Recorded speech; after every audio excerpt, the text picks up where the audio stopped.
She is 73 years old. She weighs less than 100 pounds. Her back curves like a question mark, and her hands, when she rests them in her lap, are dry and pale as cracked earth. She sits on the veranda of a stone house at the edge of the Deccan plateau, in a village so small it does not appear on most maps, and she is not afraid. It is 11:17 at night. The kerosene lamp beside her throws a circle of amber light that reaches to the lip of the veranda and stops. Beyond that lip, there is absolute darkness. The kind of darkness that only exists where electricity has never arrived. She is looking into it. She is not waiting for something. She knows it is already there. And then, out of the black, 4 paws land on the edge of the stone step without a sound. Not even a scuff. Not the displacement of a single pebble. He is 87 pounds of muscle, golden and spotted, and he sits down 6 feet from her as if he has been doing this for years, because he has. He folds his legs beneath him the way a cat folds its legs, the way all cats have been folding their legs for 40 million years, and he does not look at her. He looks at the darkness he came from, his tail moving in slow arcs against the stone. She reaches into a small bowl in her lap, takes out a piece of dried fish, and sets it on the stone between them. She does not throw it. She does not extend her arm. She simply places it there, in the space between their 2 bodies, in that strange, negotiated territory that belongs to both of them and to neither. He reaches forward, takes it, returns to his position, and they remain like that until midnight. 2 creatures from entirely different orders of being, sharing the silence as though silence is a language they both learned from the same source. Stop and think about this. What you just heard is not a fairy tale. It is not a legend passed through village memory until the edges softened. It is a thing that happens at the edge of the Deccan, in a state where over 1,800 leopards move through forests and farmland and human lives simultaneously. The question that sits at the center of this story is one that biology cannot fully answer and philosophy cannot fully ignore. What does it mean when a wild predator, an animal hardwired by evolution to be solitary and silent and invisible, chooses night after night to be seen? And to understand the answer, we must go back, far back. To a time before this woman was old, and before this leopard was large, and before the land between them had been cut into 1,000 fragments. India was once a different country, not politically, ecologically. A century and a half ago, the Indian leopard, Panthera pardus fusca, moved across nearly every landmass on the subcontinent.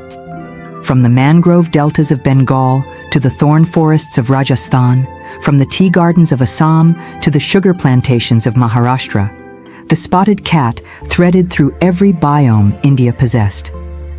Estimates place the historical population at over 100,000 individuals. Let that number settle. 100,000 leopards living alongside the humans of this subcontinent in a negotiated, uneasy, ancient coexistence that had been building for at least 10,000 years. The Warli people of Maharashtra painted them on their walls. Hindu tradition gave them a seat at the feet of gods. The leopard was not alien to India. It was India. And then the guns arrived. Between 1850 and 1920, British colonial hunters killed leopards by the thousands under a formal bounty system. They were paid per kill. They competed for tallies. The Maharajas took their turns. Hunting photographs from the era show men in linen suits kneeling behind rows of spotted bodies, the way farmers kneel behind rows of harvest. One colonial administrator reported shooting 64 leopards in a single season and described the achievement with the same tone a man might use to describe a good wheat yield. After independence, the killing continued, quieter, more diffuse. Between 1994 and 2015, more than 3,500 Indian leopards were killed for their skins. Do the math. That is more than one every 2 days for 21 years.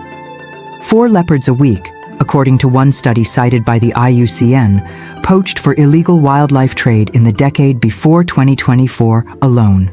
The Deccan plateau subpopulation, the very landscape where this story takes place, has seen a population collapse of 90% compared to its historical peak. 90%.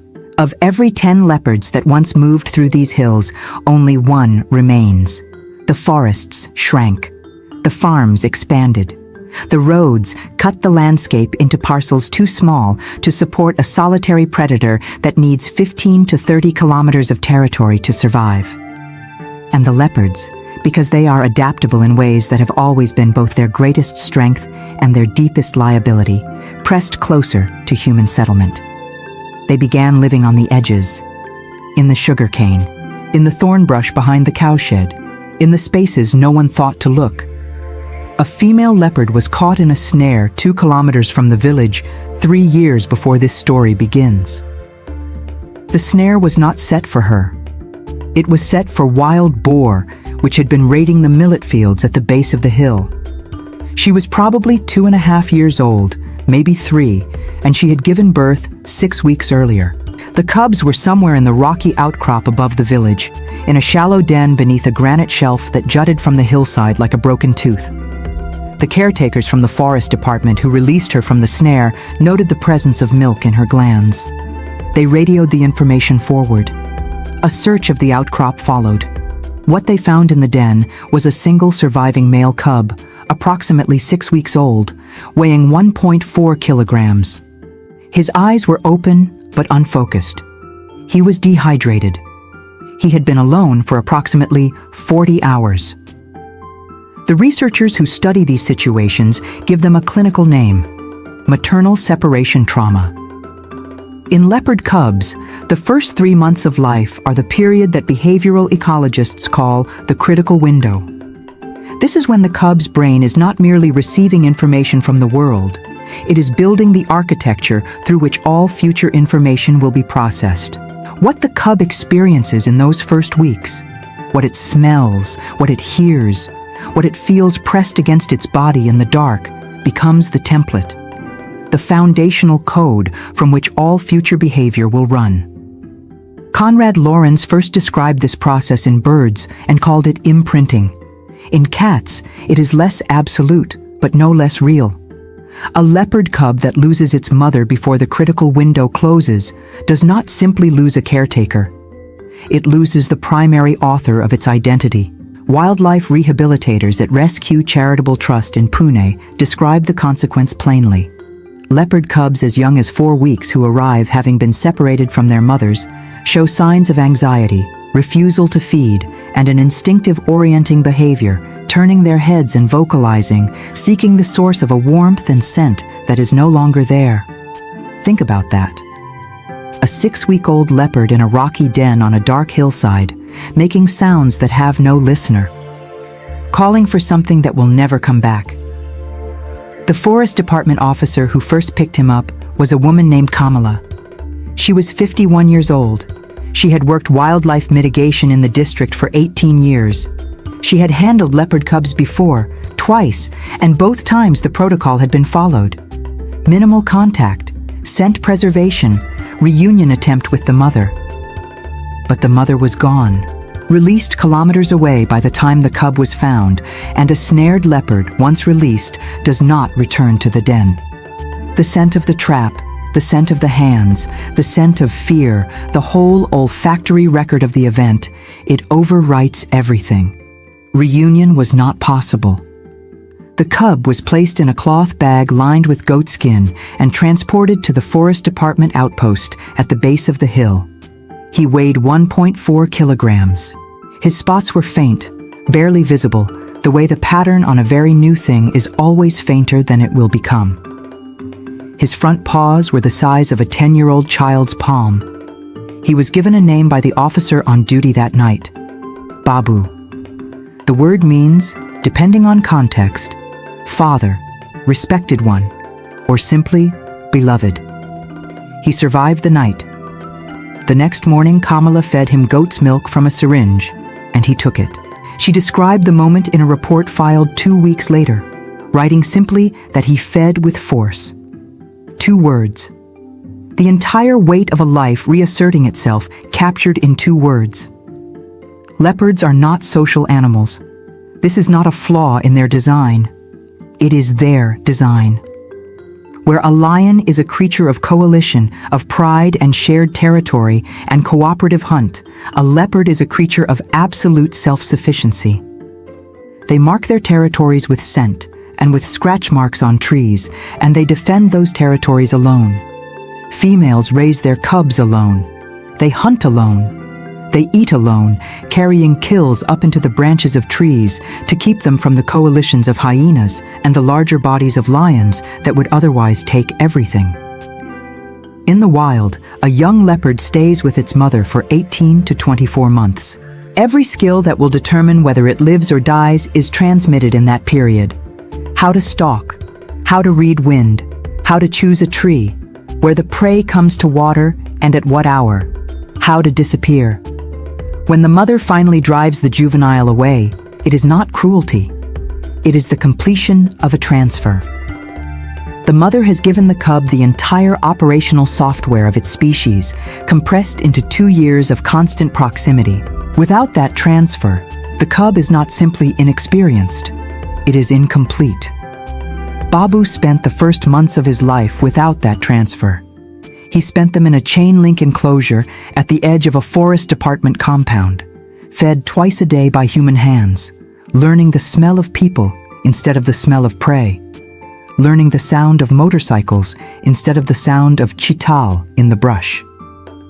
He was not mistreated, he was kept alive, but he was learning the wrong curriculum. When wildlife biologists assessed him at 4 months of age, they noted what the scientific literature has described in hand-raised large felids consistently. Babu showed reduced predatory stalking behavior. He showed what the researchers called social tolerance of humans at a level inconsistent with wild-type leopards of comparable age.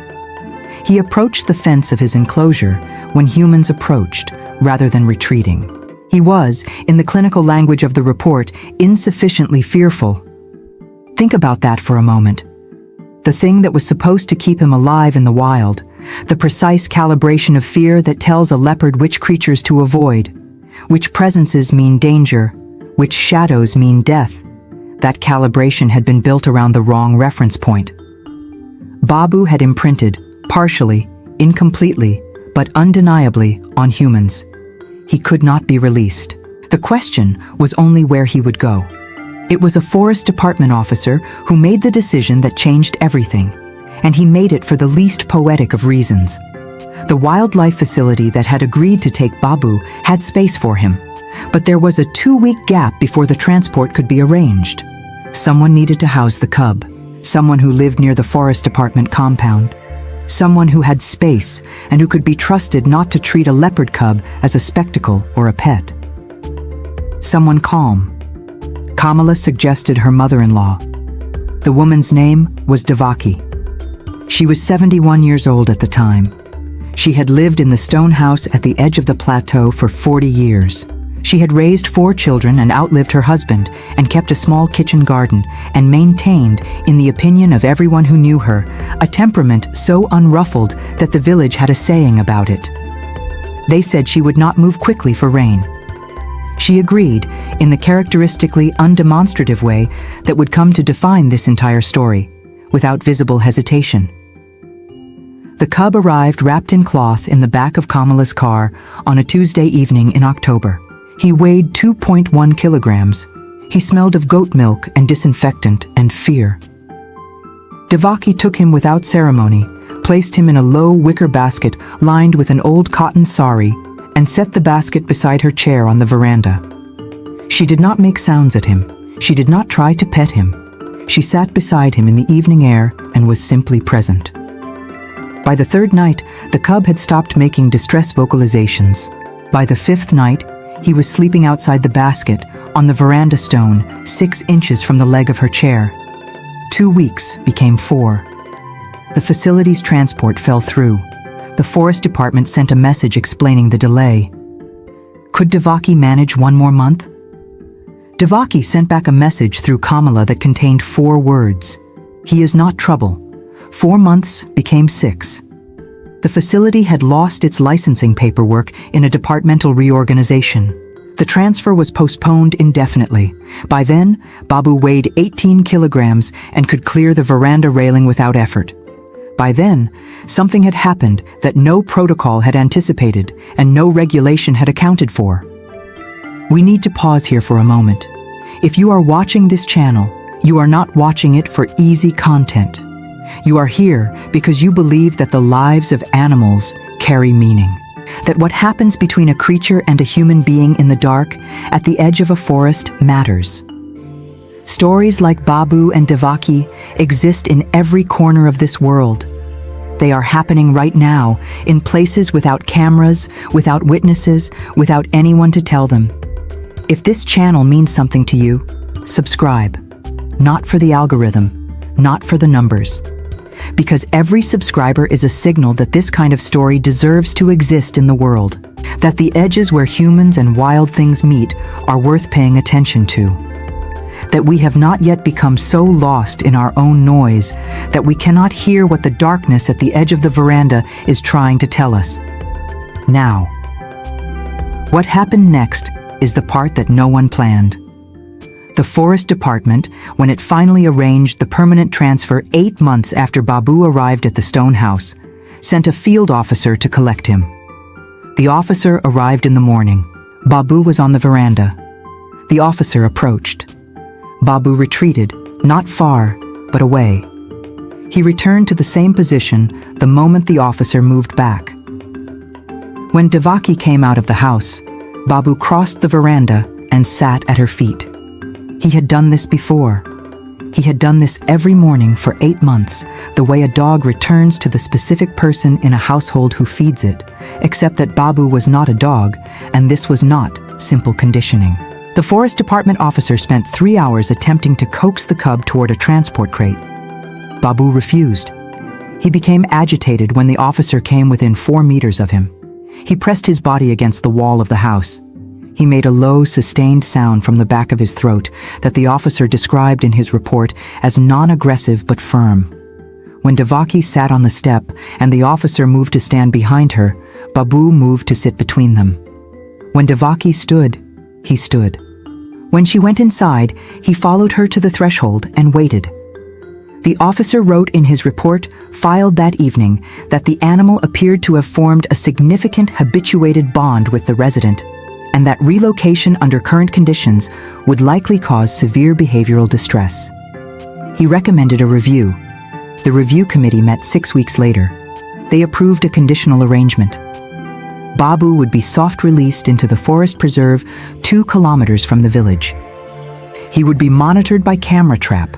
No intervention unless conflict occurred. He was radio-collared.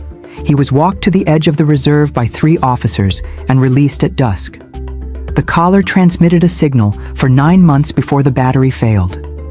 In those 9 months, it showed that Babu established a territory of approximately 22 kilometers, centered on the rocky outcrop above the village.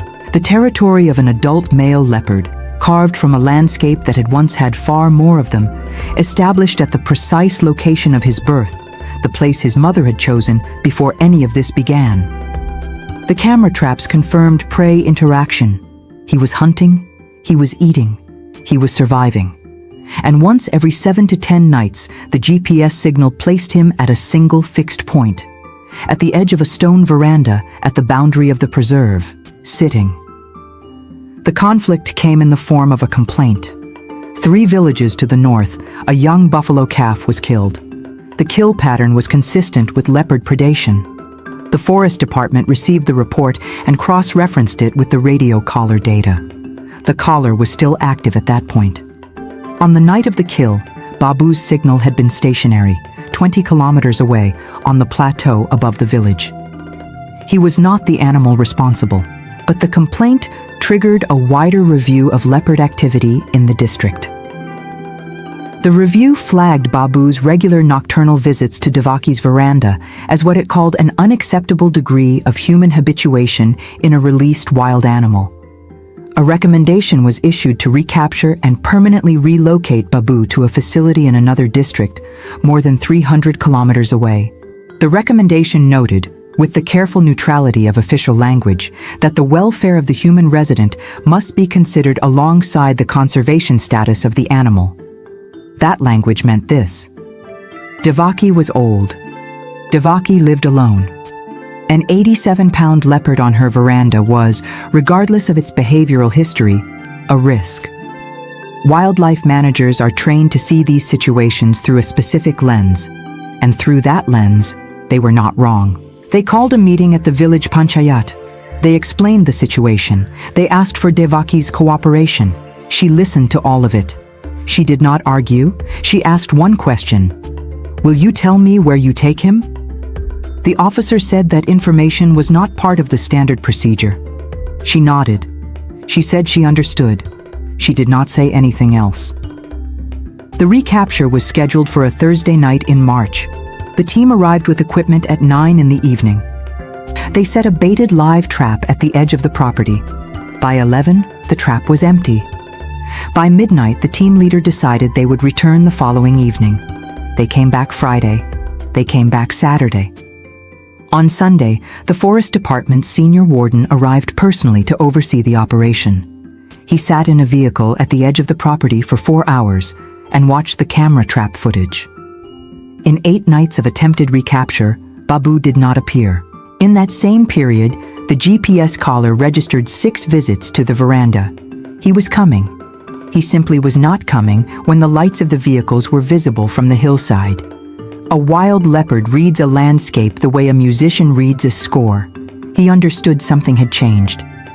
On the 9th night, the Forest Department withdrew the vehicles to the road beyond the village. They left a single wireless camera. At 11:43, Babu landed on the veranda step. He sat for 32 minutes. He ate a piece of dried fish. He left. The senior warden reviewed the footage the following morning and filed a second report. The report recommended suspending recapture efforts and reclassifying Babu's visits as low-conflict behavior pending further monitoring.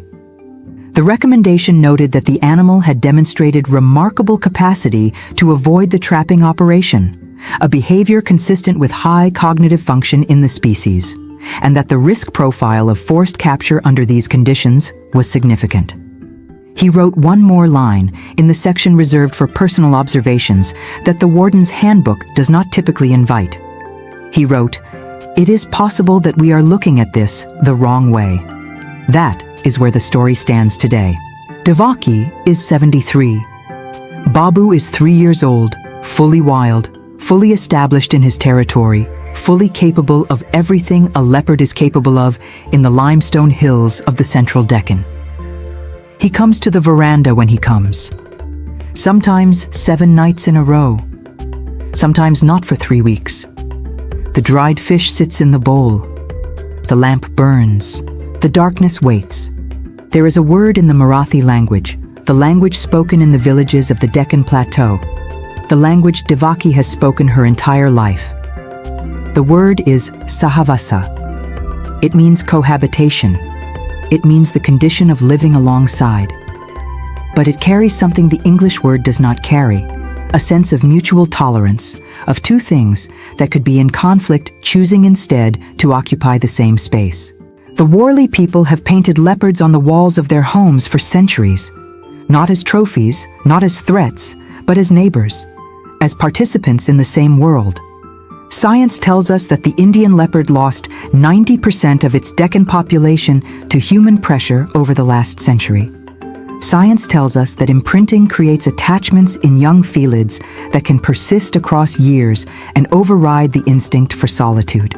Science tells us that a wild leopard that returns voluntarily to a human space more than 300 times has made, in some measurable behavioral sense, a choice. But science does not have a word for what happens on a veranda at 11:17 at night, when a 73-year-old woman sets a piece of dried fish on a stone and something immense and spotted and ancient comes out of the dark to receive it. For that, you need a different kind of knowledge. You need the knowledge that Devaki has, that you acquire not from studying a species, but from sitting with one in the dark for 1,000 nights and learning that the silence between 2 living things can be a kind of conversation. That presence, simply being present, without agenda, without fear, without the need to understand or categorize or explain, is perhaps the most profound thing one creature can offer another. We spend so much of our lives trying to cross the distances between ourselves, between our histories, our languages, our fears, our hungers.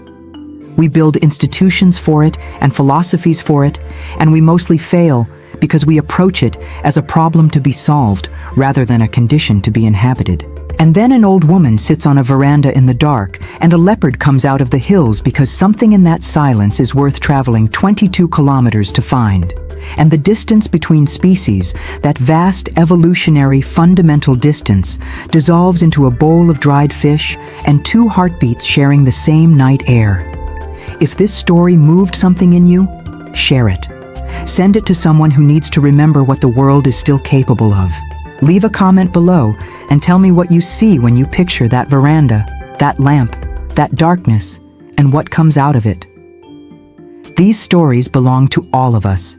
They are the evidence that something good is still possible, that across every boundary we build and every wall we construct between ourselves and the wild world, something persists that we did not put there and cannot take away. Something that comes back night after night in the dark and sits